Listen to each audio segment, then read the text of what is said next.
Okay, I'd like to welcome everybody back today to Alabama Care. We are here in Montgomery, Alabama at the Alabama Department of Mental Health offices. And today we have Mr. Jeff Williams with us. And Mr. Williams is the director of the dually diagnosed programs at ADMH.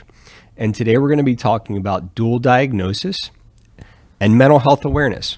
And at this point, I'd like to hand it back over. Mr. Williams, if you would introduce yourself. Yes, my name is Jeff Williams, and I am currently the director of dual diagnosis programs for the Department of Mental Health. I have actually worked for the Department of Mental Health for about 32 years. 30 of those years have been with the Division of Developmental Disabilities. In the past 2 years, I have been working with a mental health and substance abuse division and trying to support folks who have a dual diagnosis to move out of institutions, live in less restrictive settings under various support models. Now, are you originally from Alabama? I am. I grew up in Albertville, Alabama, which is where I actually got my first taste of working with people with disabilities. I was 16 years old, and I was the only person in my little town that had their water safety instructor license, which means I was licensed to teach swimming lessons. So I had a good friend, Jill, and she had a brother named David. I'd known him forever. He had Down syndrome. It was really funny. I just always thought of him as David because we'd all grown up together. And so I was teaching lessons for the city of Albertville, and David's mom, Betty, came up to me and she said, "Will you teach David how to swim?" And I said, "Sure." And she thought she was going to get private lessons. And I'm like, oh, no. I charge by the hour. This is the group. I work for the city. They pay me. So you have to go sign David up at the city. So, and she was like, he's going to be with everybody else? And I'm like, yeah, he'll be with everybody else. And so long story short, he did his 2 weeks with us. And then all of the other moms, we still had segregated classrooms back then for folks with intellectual and developmental disabilities, but the other moms got a hold of that, and so that summer I wound up teaching swimming lessons to every kid in special education. So it was a lot of fun. You're breaking barriers back then. Yeah, I didn't know that, being inclusive was such a big thing. Revolutionary. It just made sense. It just made sense, and it's what fit our model for me to be able to offer swimming lessons in that town. Yeah, so you knew at a young age there that working with people that have certain difficulties came natural. Pretty much so. You just had to adapt your lessons to what they could grasp and what their abilities were, because we had several folks with physical disabilities, so we actually used wheelchairs, so we would have to get them out of the wheelchair and get them in some type of device in the pool. And some folks never learned, but at least they got familiar with the water and they could kick their legs, and if they had contractures or cerebral palsy, it was really good exercise to loosen up those muscles and help with their stiffness. So my family member has cerebral palsy, and she goes to the pool at Lakeshore, and it's the only time that she's able to move on her own, unassisted by other people. And it's her total freedom, where she gets to go where she wants to go without having to use a cane or anything like that. So it's. And really I think that's a good word, is the freedom, because people get in the water. And it's just freeing. I love being in the water. Me too. I have a pool. So we always like to ask, being from Alabama, is it Roll Tide or War Eagle? For me, it's Roll Tide. I went to the school at the University of Alabama, and that's where I received my master's degree in psychology and cognitive and intellectual and developmental disabilities. Now, today, we normally talk about intellectual and developmental disabilities on this channel, and we're kind of delving into a subject that we haven't talked about much on Alabama Care, which is mental illness. If you could give kind of a broader definition and then some examples of what exactly mental illness, and from here on out, we might use MI for anybody watching. If you're not familiar with MI, it's mental illness. But if you could give us kind of a definition there. Well, there's, the DSM-5, which is Diagnostic and Statistic Manual, has all the listings of mental illness, and that's where actually the diagnosis comes from and is given by a psychiatrist. Some of the diagnoses that people are probably familiar with are depression, schizophrenia, bipolar disorder, anxiety disorders, those kind of things. I feel like those words are being thrown around more, or more socially acceptable to talk about nowadays. I would say yes. We still have a lot of work we do in this department over stigma. Mm-hmm. And, for a long time, people had those family members that were just a little different from everybody else, and you might kind of put them away a little, and maybe they wouldn't be as accessible. But I think as time has gone on, and I think that's all disabilities, that it's become a little more accepted, Mm-hmm. and it's okay to talk about. And I think as a result, people are being able to get the treatment that they need instead of just being at home and saying, well, we're just going to keep them away from everybody. Yeah, I think that acceptance and talking about it is allowing more people to say, you know what, I kind of struggle with some of these things as well. Mm-hmm. And I've noticed that for myself, especially during this pandemic. I'm typically an outgoing person. I like to be around people. I like to play ice hockey. I kind of get energized by those situations. And during the pandemic, I wasn't allowed to do that. I was just kind of staying at home. And so kind of bouts with myself about depression. It's like feeling down, what exactly is this kind of stuff? Low energy level, all of those kind of things. And since you brought up the pandemic, I think, we've seen a lot of increase in people having first episodes of mental illness or psychosis, increases in depression because, you just don't have those social outlets. And I think, talking on the phone is fine, Zoom meetings and Skype is fine, but there's just something about that, personal contact that I think just, goes a long way to keep people mentally healthy and, support needs that they have that would generally, maybe they could manage that but wouldn't need medication.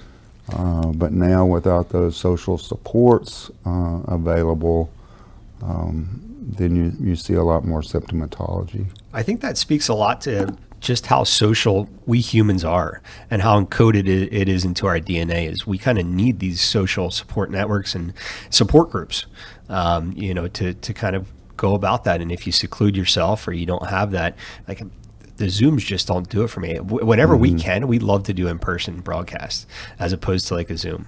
When I started first working with this division, we would have staff meetings, and we would have gatherings for appreciation, and we would have potlucks, and it was just a chance for everybody to get to mingle and know a little bit about each other, and and that's gone. It is isolating.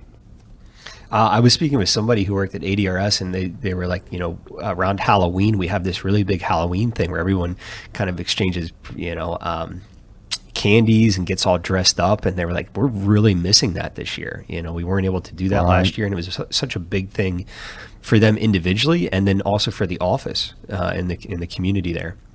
Now, how would someone be diagnosed or get diagnosed with a mental illness? Again, we have the DHM-5 that has all of the illnesses, and so based upon the symptomatology, they would be evaluated by a psychiatrist and given a diagnosis. I think what's more important is that people need to understand themselves and understand when things aren't just the same, or their families or friends need to understand that, well, maybe they were on depression, but they were depressed. They were on medication for depression, but they may be having some breakthrough symptoms. So I think it's important for the person and then their support group to make sure that if things aren't quite right, that we go back. And it's not, diagnosing somebody is not an exact science. So you may get one diagnosis and you'll get the medication for that diagnosis, and it's really not doing so. A good example is bipolar. So a lot of people with bipolar will have who have a diagnosis of bipolar will have depression, and they will have sort of manic episodes, and they will have mixed episodes. But a lot of people will go to seek help when they're depressed. When they're manic or they're in that mixed and they have energy and all of that, they don't think about, needing to get treated. So they may go in and the doctor will say, oh, you have depression, and then you'll treat the person for depression, and then you'll come back and you'll say, oh no, that's not helping the situation. So then you may go to a bipolar diagnosis and treatment that way. But again, it's not an exact science, but you just have to keep going back. Yeah, it's a road you have to travel, and it's not like a one-all be-all there. If you go see one doctor, it may not be the best fit, or that might not be the best medication or the diagnosis there, but you got to keep going. And I think it's important that you said that, meeting with a psychiatrist and meeting with a professional, because I feel like a lot of people will self-diagnose and not get professional help there. Which can, you never really want to self-diagnose. You want to get things checked out. But you mentioned that breakthrough symptoms. What is something that we should be aware of or look at? Like, okay, this is in knowing yourself, but what are some examples of like breakthrough symptoms there? If somebody has been, for example, if somebody were depressed and they were taking medication for depression, and you may see a big difference in them. But down the road, you may become treatment resistant, or personal things may happen in your life that affect you a little more. And so you'll start seeing maybe some of the older symptoms or even some newer symptoms coming up. So maybe the person starts isolating again, or maybe the person activity level and engagement goes down. So those would be some examples, and it's the same with other illnesses such as schizophrenia. I mean, you can be treated for schizophrenia, but every now and then there may be some times when you need a medication adjustment, or you may need just a little something else to get you over a hump. Mm-hmm. So it's just noticing like things that may throw you off the loop and how you react with those. And maybe as time goes on, you just have to kind of keep that in check and be in communication with your providers or whoever's the professional there. Well, our lives and our experiences, and you mentioned the pandemic. Yeah. All of those things affect our mental health, whether we're taking medication or not. So if what we're seeing right now with the pandemic is I think I mentioned it earlier, we've seen an increase, and it's just because of the isolation and people's routines get off, and those kind of those kind of things affect your mental health and your ability to cope. I think the word isolation there is really important. So you guys have seen during the pandemic that the number of cases of MI have increased in general. That's what we're seeing through the literature that's coming out. I don't think we have any exact numbers right now, but another population that seems to have been affected by the pandemic is children. Talk a little bit about that. Well, you know, a lot of children are very active and they go to school for 6 hours every day and they have classmates and they go out and have physical education and they get to see their friends 6 hours a day and all those things that kids do, and this has kind of cut them off. So their education is coming through a computer. They don't get to have, sleepovers. They don't get to go to build forts with their friends, or go to football games. It's limited. Well, we canceled football in a lot of areas. So again, just those social outlets, I think, are so important to people's mental health. I wonder what the long-term studies will look like that in 20 years when they look at those kids. And I read something the other day. It was like, children in the early development, they really pay attention to the mouth when people are speaking to them and they're learning words. But with all the masks, they're not able to do that. Right. And they've really been affected. So even if they're going to school, and they can't see the teacher speaking, and they're preschool, that's such a big part of their development there. And so it'll be interesting to see 20 years down the line how those... It will be. It will be. Those things are affected there. If the literature is correct, and you think, the literature is saying that there will be more people that have mental illness, especially coming out of this pandemic, how do you think services will change to accommodate those people? Well, I think we have a really pretty good service array of services right now. There may be an increased need for services, but the first thing we're always going to try to do is keep people in their homes and in their communities. We have mental health centers, I think 27 maybe across the state, that provide mental health and substance abuse services. That's another thing that really increased. What's that? During pandemic was substance use. Mm. And then we have what we call 310 boards across the state too for DD. So the goal of the whole department is really to provide those services in the least restrictive environment possible, like with your loved one. In their own home. In their own home. That's what we would prefer. And I think people just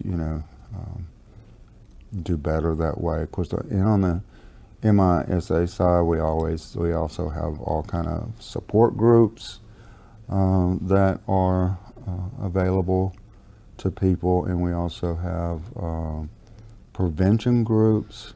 Talk a little bit about prevention groups. I'm unfamiliar with that. I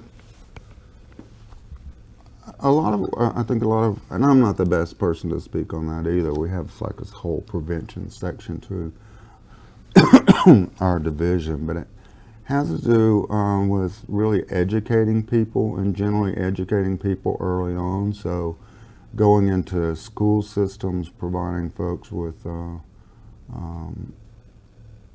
information about substance use, about mental illness, so that they can understand the risks. Hopefully they can identify if they start having symptoms, but also working with families and police officers and so forth. But the goal just being, don't start. Yeah.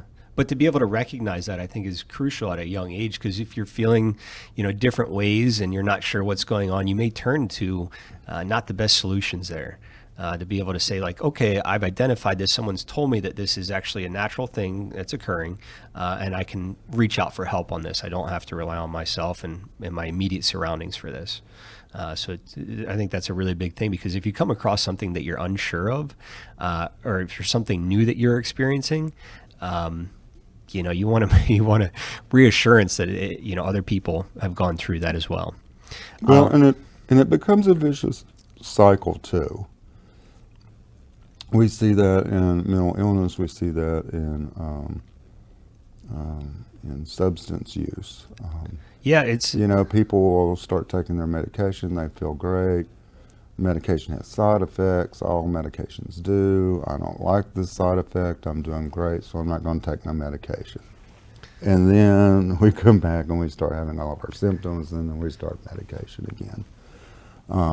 And that's part of what support groups should do, and our peer support groups who have lived experiences and helping people understand that. The same with substance use disorders. People, I went to my 21 days of rehab, or I went to my intensive outpatient therapy, or my inpatient treatment, and then I started doing some 12-step programs, and I haven't had a drink and or used other drugs in 3-6 months. I don't need these meetings anymore. And I remember reading somewhere that the biggest indicator of people who are going to relapse are folks who don't continuously go to their support groups and be able to share their stories and how they're feeling, and having people around them that have shared the same experiences. So then say, well, this is the way I've got through this. Or if you're feeling this way, give me a call. Let's talk about it before you pick up something and use it. You make that immediate decision. I've had a friend who went through those kinds of substance abuse courses and support groups, and she has been, doing great for, I think, like 8 years now, and she always says it's because of that community that she has. And then I also have a family member who was going through some things and abusing, and is out in Auburn. And I'm really proud of him for saying this. He's completed his 1 year of sobriety there, and he's out of the initial phase that he was in, or the program, and he's thinking about moving, and he wanted to kind of relocate, and he's been thinking about Texas, or moving somewhere and just kind of starting anew. And he kind of sat down and he said, I just don't know if I'm ready for that quite yet. I think another year here with my support group would really do me well, and then I'll be able to better transfer that to my new area if I do decide to move. Right. And all states have different programs, different way they deliver services. So, your friend needs to know that if he makes a decision to move somewhere or accept a job, before you make that big leap, research what supports are out there and available to you, so you can immediately, hook into those supports. Don't wait until you get there and then try to find it. Yeah. Again, you're changing your environment. Moving is like one of the most traumatic experiences. Death, moving, and getting married are some of the most traumatic experiences that can really affect how you're able to manage yourself. Yeah, so if he can get LinkedIn, and I'll talk to him about that, making sure he does that, but before he moves, to make it a seamless transition there. We have a question from the chat. Mr. Lorenzo Brown says, in your professional opinion, can depression be managed without medication?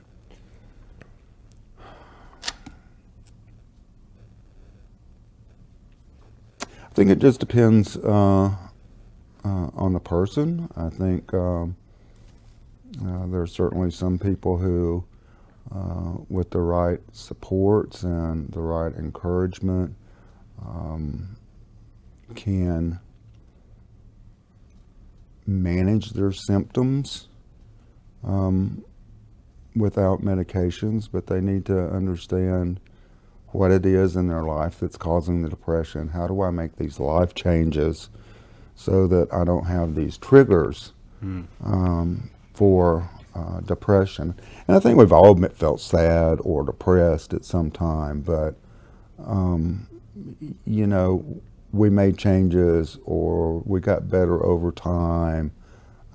We dealt with it, we talked to folks. So yeah, I believe people can do that, but I don't think they should try to do it by themselves. Anytime. You really need to have, you know, those peer support networks, family, friends, your church. You need those things to help keep you balanced. So it is possible for some people to do it without medication, but Right. it's a very rocky road, especially if you don't have that community and those peer Correct. supports. Doing anything that is significant on your own is tough. And you know, the goal should be to you know, even if you do need medication, to take the least amount that's, you know, most effective for you. I remember it's probably been about 5 years ago. Things were really hectic at work. My father passed away, and I went to my doc and I said, you know, I just need something to cut the edge off. Yeah. I mean, it's just too much for me to manage right now. And so he gave me some medication. It was just a small amount of Zoloft, and I took that for a while just to help me get through those very, very difficult times, because, you know, it was like you would wake up and it's there in your face, and you would go to bed having dealt with it all day. And Yeah. so there's nothing wrong. I think that's what people need to understand too. There's nothing wrong with taking medication. I took medication slightly after college. I had some things going on in my life, and I did some antidepressant medication. There's nothing wrong with that, No. because it's like carrying around a heavy backpack all day, and when you wake up, it's just right there, ready to be put on your back Right. again. And what you need to be able to do during stressful situations is you need to be able to manage those things. You need to get them out of your way. And sometimes it's just too overwhelming to do without a little medication support. How do you feel about therapy and speaking with a therapist when we talk about some of those triggers from your life? I think there's a place for everybody that provides a service in our field, on both the DD side, the MI side, and substance use side. I think it's very important because there are folks that have been trained, and they,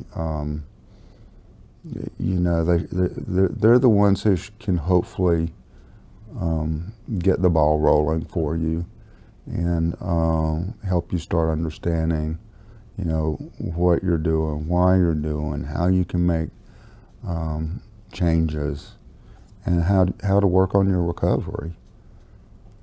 I think it's very important, though, not only to have the professionals with the, you know, doing a sit-down face-to-face counseling therapy session. I think peer support is just a very important part of recovery. Again, you've got people that have lived experiences, who have gone through the same situations with you, and they can help you through those situations or let you know what worked for me. They may have resources that they can refer to you to that maybe professionals wouldn't. So I think that's very important as well. I've been thinking about reaching out to a therapist recently for myself, just helping myself work through a few things in my life. And I never really thought about the peer support, reaching out and trying to find a peer support group. Is there a central location that you would recommend I would Google or anything like that that would have a lot of great contacts or information about peer support groups? Well, let me give you a number for our. You could go on our website. Okay, I'm going to show my age. And what we'll do is we'll also put this in the chat, Okay. So people can click on it. You can go to our website at www.mentalhealth.alabama.gov, and you can find a list of providers that we contract or that contract through the mental health center, and it will list the services available, and you can find it in your local area. You can also just go online and type in what it is you're looking for and the county. Yeah. And most all of the service providers have a website. Now, to receive those services, you have to have a doctor's note of, this person is experiencing mental illness, or no? Like if I were to go through the Alabama mental health website and see those providers. Well, if it's one of your first times, what they're going to do is an assessment. Okay. They're going to our mental health centers would have they would have nurses, physicians, psychiatrists, counselors, so they would have the whole array. So you just really need to contact that mental health center. If you have a history of mental illness, then it would be good to bring any paperwork that you have that talks about your history, talks about your treatment, because that's valuable information. The doctors will want to know that. Yeah, that people would want to know. Yeah. Because they always do what's worked, what hasn't worked, those Yeah. kind of things. Yeah. We also have an advocacy number, which is operated by our internal advocacy department, and they're another good avenue to find resources. And that number is 1-800-367-0955. And for intellectual disability services, we have a single point of entry, and that is our call center. So if you suspect that your loved one has an intellectual disability, then you can call the call center at 1-800-361-4491. And they will do an initial intake. They will hook you up with the local case management agency in your area, and then a case manager will actually contact you to start trying to get the information together that they need to provide services. So it makes it very easy for the individual or for the family. I love that one point of contact. Right. As long as you reach out and you communicate properly, they'll walk you through that. And the community mental health centers are the same way. We have, I think it's 27, I may be wrong. 11 of them do DD services, but the community mental health centers for mental illness and substance use disorders are a great point of contact, and you can just Google that too as well. And for the mental health center in your particular catchment area, county, and then just call. They'll do the same thing. They'll do an intake and start working towards service provisions with you from that point. I think the biggest thing is you have to pick up the phone. You got to pick up that 500-pound phone. Yeah, that's right. My ribs are hurting me today. You know, I mean, and that is, there's always something there like, maybe I'll do it tomorrow. I have a saying that I've used over the years is, you need to do this and this and this and plan and so on and so forth, but sometimes you just have to take that big old leap off the cliff. Yeah. You know, you've got to get the courage to just, start. You've tried a lot of different things and it hasn't worked out well so far. So just try this other thing. Yeah. See if it works. But again, going back to stigma, a lot of folks don't seek services and supports because of the stigma associated with mental illness and with substance use. Yeah. Disorder. So I think the more that we can educate our communities about folks with intellectual developmental disabilities and mental illness and substance use disorders, then I think we can make folks feel more comfortable. Let other folks know that they don't need to judge people just based upon a particular disability, and I think it makes for a more comfortable and supportive, inclusive environment for everybody, so that you feel okay about, well, this is okay. Other people haven't, so yeah, let me do something about it. Yep. I always thought the best way to do that was at as young of age as possible. Like the story you said about being a swim instructor, and having contact with individuals that maybe have an intellectual or developmental disability, but it's no big deal. It's like society at large. These are just friends and family members, and having contact at an earlier age. That's why I love the integrated communities or the integrated classrooms. Sure, stuff like that. That's real. I went to a conference. It's been several years ago now. It was at UAB, and for people with intellectual and developmental disabilities.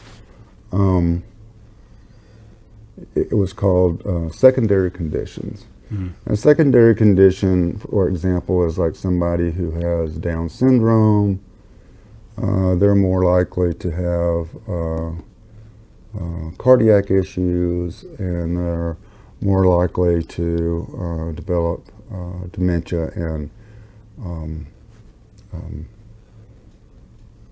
like Alzheimer's. As at an earlier age. But the study that this group did, and was really interesting, and that's why, again, I think supports and connections and all of that is so important, is that the number one factor for a secondary condition for folks with intellectual developmental disabilities was lack of socialization. Really? That was the number one? That was the number one. And when I think about that, I have to think that this pandemic is a huge factor with that, because it's very limiting for the social interactions.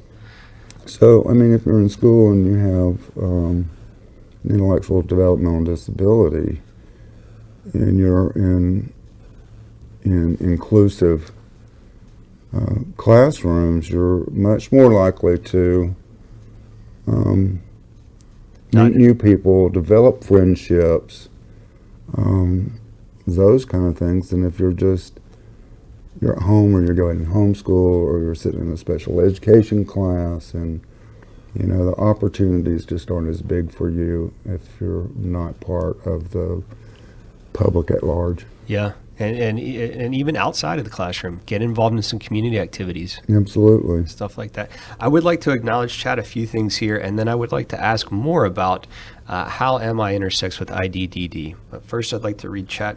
Sarah Williams says, I just went through a really hard event in my life, and having family and friends around has made it easier to deal with. So I think that really touches on having that support group there. It does.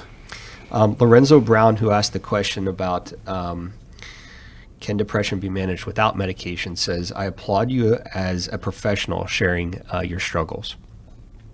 Lorenzo Brown also put some links in. He runs the Azable Center in Birmingham, Alabama, and they provide some social classes for grief and loss, stuff like that. So thank you, Mr. Brown, for putting that in there. Now, you spoke about that study where it said if someone has Down syndrome, they're more likely to have Alzheimer's and dementia later in life, and the number one earlier in life. But they found the number one contributor to that was the lack of social interaction there. And friendships. Are there anything else that you notice or that is kind of intriguing along those lines of how mental illness and intellectual and developmental disabilities go hand in hand? Well, again, my title is the director of dually diagnosed programs, and specifically working with people who have intellectual and developmental disabilities and a mental illness. So, I mean, we certainly have a large number of people that we support in the community and in our hospitals, or such as Bryce, who have a dual diagnosis. I would say probably close to 50% of the people that we serve on the DD side of the house in our community programs have a psychiatric diagnosis and/or take some type of psychotropic medication. 50%. And there, we were talking before, there are about 6,000 people that are served on the IDDD side. And about 50% also are taking medications for right. So that's pretty significant. It is very significant. Yeah. Well, and I mean, mental illness is a neurological event, and if you think about it, if I have an intellectual developmental disability, I already have neurological issues just by the fact of having that diagnosis. So it wouldn't be surprising to see more people have a mental illness diagnosis. So it's not, you don't think that 50% is really representative of the community at large, but it's probably elevated in. Yes, absolutely. I wouldn't know the percentage for the community, but at large. But yes, it's certainly a significant number more. Now, Bryce Hospital, I'm going to kind of put you on the spot there. Is that an institution? Yes, for folks who have mental illness. Or what we would call an SMI, severe mental illness. Now, my family member was at Partlow Institution in Tuscaloosa before it was shut down. Is that something that you think would happen in the future for Bryce?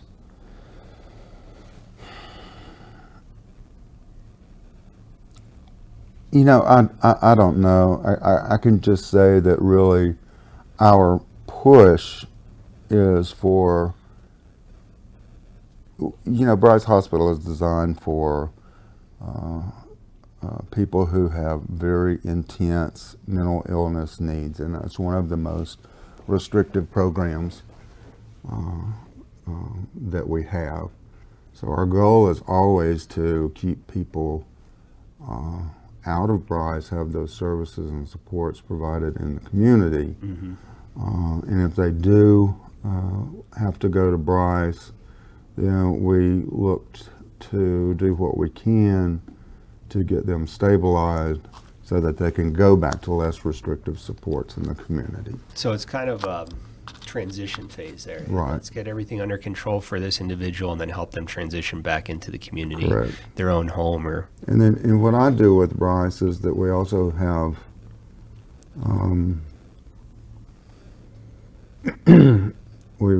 we also have people who have an intellectual disability or developmental disability who are at Bryce. So I work with that group and the hospital and community providers and our community program directors for MI and DD to get the most appropriate services for them. So on the DD side of the house, they operate what's called a waiver program. It's a federally funded Medicaid oversight and our division operated program. Your loved one that we've spoken about, she's on the ID waiver. She's on the waiver. Yeah. So if people are at Bryce and they meet the criteria for having an intellectual disability, then we would try to work to provide supports and services through a DD contracted provider. Mm-hmm. Which then again, it's an individualized treatment plan. If the person does also have a mental illness, then we're going to make sure that they get to a psychiatrist. If they can benefit from therapies or counseling or other services, then we would make sure that they get those as well. Similarly, on the MI side of the house, we have a federal program that we operate, and it's our block grant. Okay. So if somebody has, for example, a developmental disability and not an intellectual disability, but also a mental illness, then we would try and we call it the rehab option. Then we would try to get them into services on through the rehab option on the mental illness side of the house, but then also provide the necessary supports for the person's developmental disability. And generally persons with intellectual developmental disabilities need help with certain activities of their routine and their daily lives. So they can be receiving services kind of through both programs at the same time. Yes, but again, it has to be based upon the diagnosis. So on either side, we're still going to have a treatment plan or a treatment team or a person-centered plan and a rehabilitation team. Behavioral support. So yeah, and so we're always just going to try to take a look at the whole person and provide the services that supports and services that they need. I love the person-centered planning and the whole HCBS and starting off with what the individual wants and needs and building a team around that. I think it's a great way to go at it. I'd like to talk a little bit about maybe to some parents, if they have a younger son or daughter or family member who they suspect might have some mental illness, and what things that they might notice there if they're not familiar with it. Kind of an educational thing, like, hey, if your son or daughter's acting out or these types of things, you may want to have them meet with a professional. Well, and a lot of times that the parents need to be involved, whether their kid has any type of special education issues or not. I mean, that's just important for children's growth. And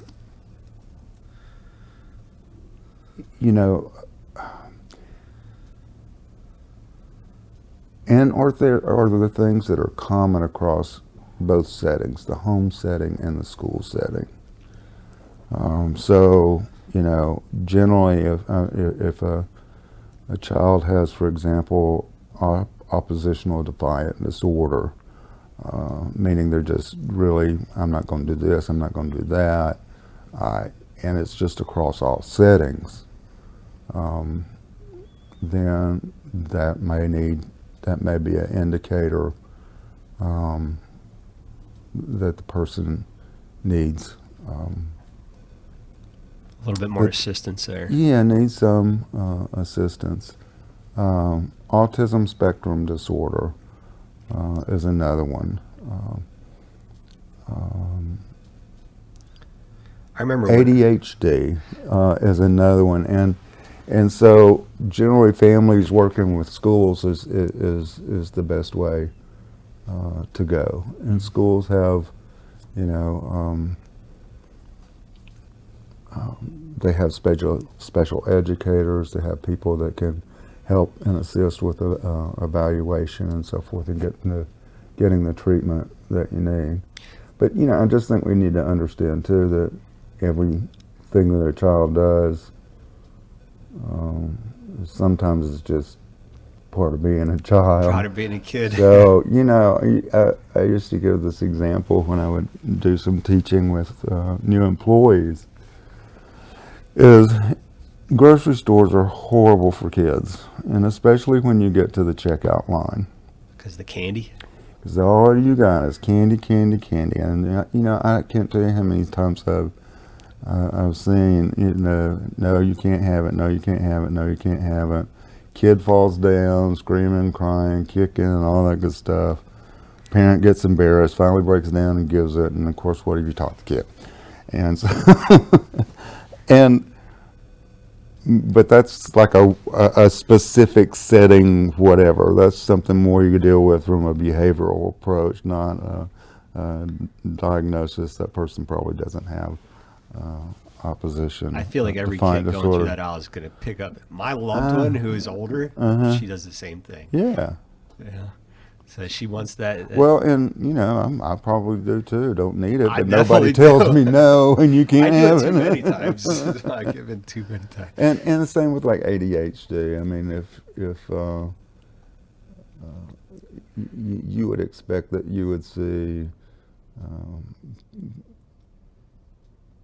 the symptoms of, you know, the attention deficit across all settings, at home and stuff. So if a person's in school and they can't pay attention to work or to their lessons and complete their work and so forth, you know, you should probably see something to that effect at home when it's time to do homework or do other, you know, tasks that you're assigned in the house. I feel like having a good communication and relationship with the teachers would be important in that instance. Yes, I do too. Again, regardless of whether the person has an intellectual disability or some kind of other diagnosis.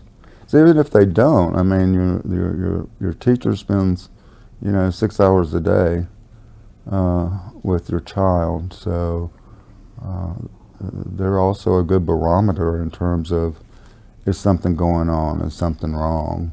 Mm-hmm. Or, you know, there may be something if the child start acting, you know, differently that, you know, the teacher can say, something going on at the house or whatever, because, you know, Johnny's he started doing this and he's never done this before. Mm-hmm. So, yeah, so it's very important, you know, for the mental health of all children for those two parties to be really linked. Yeah, I feel like sometimes parents might drop a kid off at school and be like, all right, I'm going to work, and then I'll just pick you up, and at the end of the day, and don't have much communication there except for when they see the report card. Yeah, or you get the note in the backpack or whatever. Yeah, that came home with me a few times. I remember there are still stories when I was a kid. People say I was full of energy and just off the wall. And, you know, I think a lot of parents now would... we didn't do ADD, ADHD medication back then, and you know, but everybody involved at that age in my upbringing was like, you were a handful everywhere. My mom and I were talking about my cousin, her nephew, this weekend. What a wonderful person he's grown up to be, but his mom, bless her heart, she was probably at the school 3 times a week. To the principal's office again. What would you say, or what can a loved one do if they expect someone is suffering from mental illness? and they want to, like, I have a family member that was suffering from MI, substance abuse. What would you recommend to somebody that was in my position and sees somebody struggling that they love? I would still go back and contact our community mental health center. Yeah. Again, it's going to be up to the person.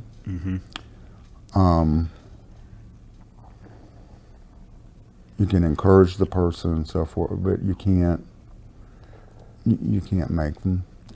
And a lot of our mental health services will also be able to refer someone to the family to a support group. So there are family support groups. I feel like that would be a big thing. Somebody that might not have experience with that, and they have a son or a daughter or a sibling that's going through that, and it would be totally new. It was totally new for me. Yeah, the traditional, Alcoholics Anonymous and Narcotics Anonymous have had family support groups forever. Yeah. They've always recognized the value of family, and it makes sense to strengthen that support group, that immediate support group for that individual outside of a facility or wherever they might be getting that. Well, there's a term called codependency. I'm not sure if you're familiar with that or not. It's a big thing. Actually, they say that people that work in my profession has the highest rate of codependency because we take care of people. That's what we're supposed to do. Yeah. And my mom, bless her heart, she was a perfect codependent. I mean, she took care of my father. She stayed after him. I mean, she lived through his illness. Yeah. And that's what a lot of families do that have relatives with mental illness and substance use disorder. They live through, and it's good to go to support groups and realize what codependency is and how you can work on yourself, because it's a mental health issue for you as well. We're going to kind of wrap up here. We're getting close to an hour. I'd like to ask a few more questions. What are some new things that the department is working on that you'd like to kind of talk about that is exciting?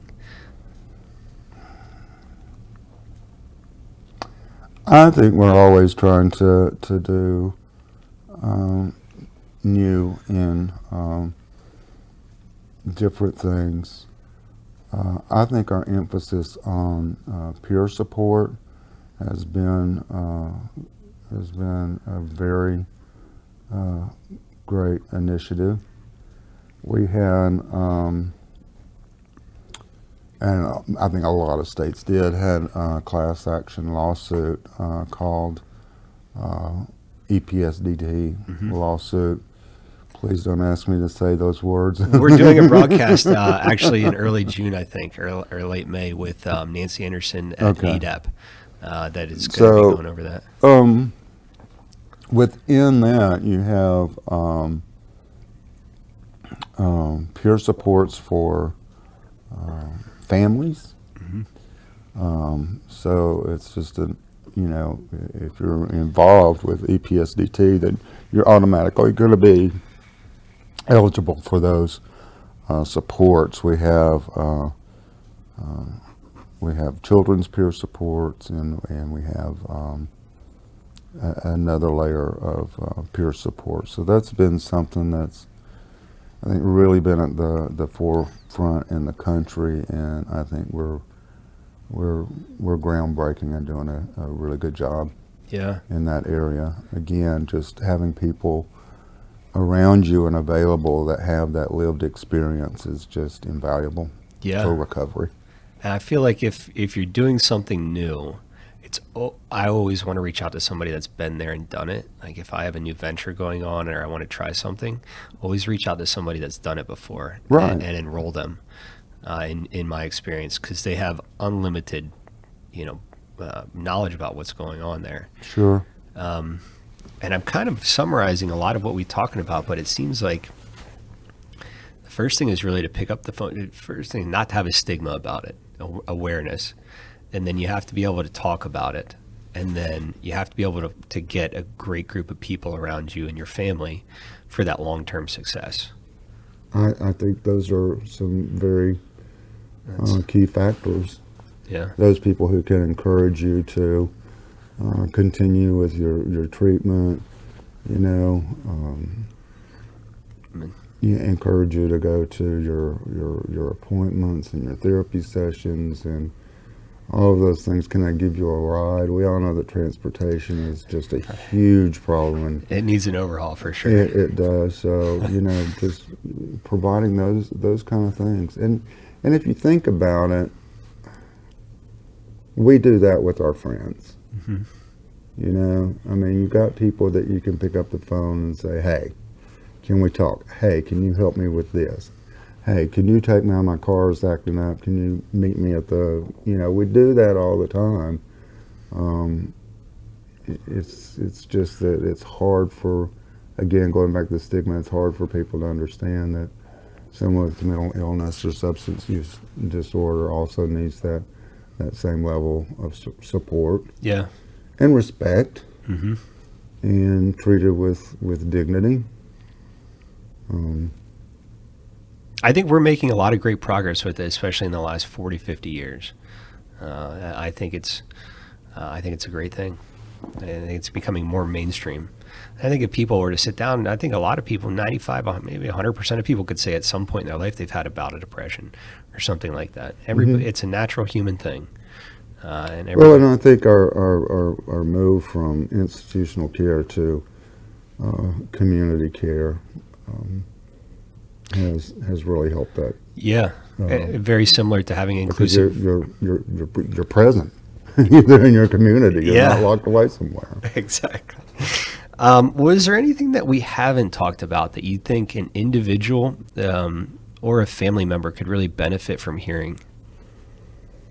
I think we've been pretty thorough. If you get any follow-up questions after this from families, if you want to shoot me an email or whatever, I'll be happy to respond. Or if I don't know the answer, I'll try and get the appropriate person to respond. Yeah. And if anybody has any questions, just put it in chat and we'll forward it. I think it's important for everybody involved with family and friends who have intellectual developmental disabilities, who have issues with mental illness or substance use. It's important that you take care of yourself. If you're not taking care of yourself, then you really can't take care of other people. So your own mental health and your physical health is important for you and you first before you can really reach out and do for others. That kind of reminds me of being in an airplane, and if the oxygen masks come down, they say put yours on first. Right. And then help somebody. Right. So you have to be that rock in order to help people. I think that's very well put. Mr. Williams, I appreciate you taking the morning with us today and talking more about MI. It's something that I hope we get to talk about more on Alabama Care. I think it's a big thing that we'd like to introduce more to the community. Okay. Once again, thank you for being here with us. Well, I appreciate you. I appreciate you having me. I think it's a wonderful opportunity to be able to share my experiences and be able to reach out to others who have questions. So I really appreciate the opportunity as well. Yeah. So anybody, if you want to type in questions in the future, just put it in chat and we'll go ahead and forward it to Mr. Williams. So at this point, we'll kind of both give a wave to our cameras. Okay. And Clifton will take us out. I'll see you guys later in the week.